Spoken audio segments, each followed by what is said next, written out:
Bonjour à tous, pas facile de trouver le mot succès en ce moment dans l'actualité. Pourtant, il est à la une du Monde et désigne la lutte contre la fraude fiscale. 1,8 milliard d'euros seront récupérés d'ici la fin de l'année et financeront les baisses d'impôts.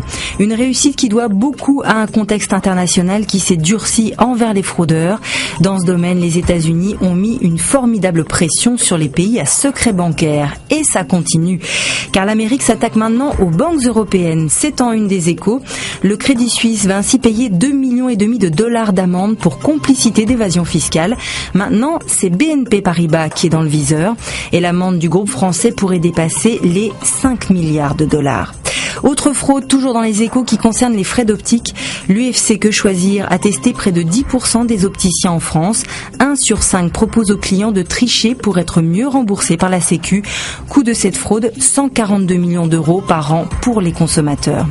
D'euros, il en est aussi question à Libération qui évoque la bataille autour de la monnaie unique. À l'occasion des européennes, le débat est relancé. Est-il surévalué? Faut-il le déprécier? Oui, répondent certains, car cela permettrait notamment de créer entre 30 000 et 150 000 emplois. L'emploi à domicile, lui, n'est pas dans une phase croissante. Le secteur a perdu 16 500 postes, nous dit Le Figaro.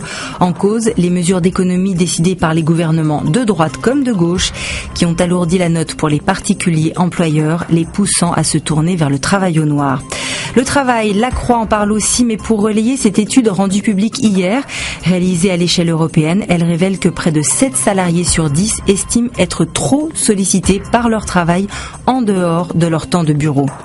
C'est justement une affaire de vie privée qui fait la couverture d'aujourd'hui en France, celle du divorce entre le propriétaire russe de l'AS Monaco et son épouse, qui lui réclame la modique somme de 3 milliards d'euros pour divorcer.